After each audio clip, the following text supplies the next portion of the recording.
Good evening. My name is Alton Mitchell. I will be doing a brief synopsis of Dr. Thomas Andrew Dorsey, who is known as the father of gospel music. I will begin with a quote of Dr. Dorsey's, which states, "I had hope, faith, courage, aspiration, and most of all, determination to accomplish something in life. I resolved to make a mark for myself."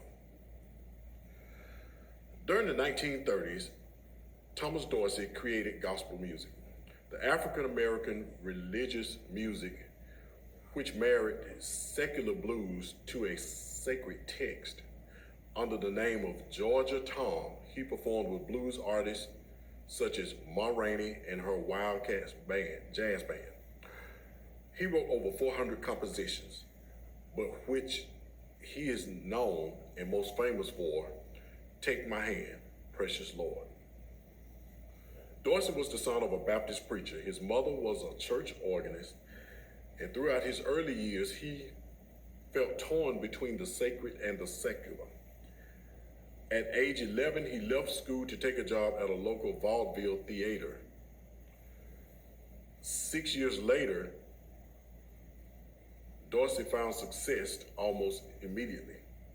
He was known as the whispering piano player, called to perform in after-hour parties where the pianist had to play quietly enough to avoid drawing police attention.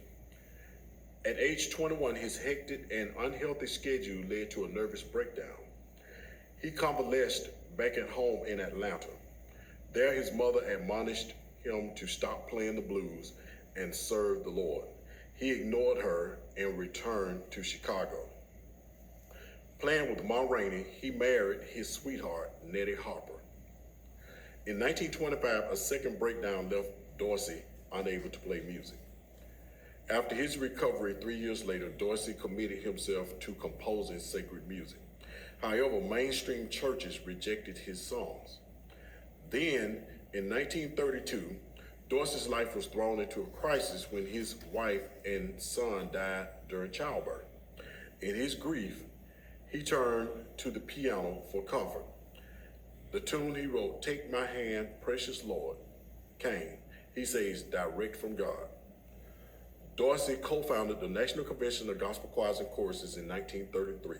6 years later, he teamed with Mahalia Jackson, and the team ushered in what was known as the golden age of gospel music.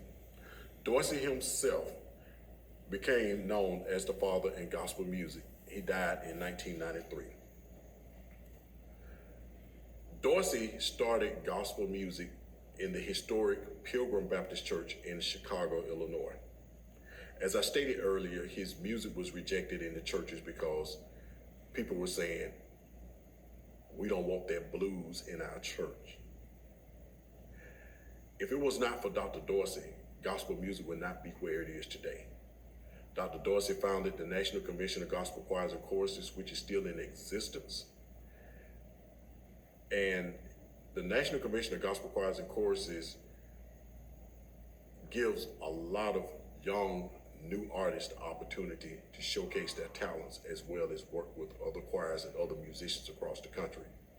The National Convention of Gospel Choirs and Choruses travels from different cities throughout the United States every year during the first full week of August. That is where different musicians, gospel singers, and artists convene to showcase their talents in honor to Dr. Thomas A. Dorsey. Every session during the convention, there is a Dorsey song being played.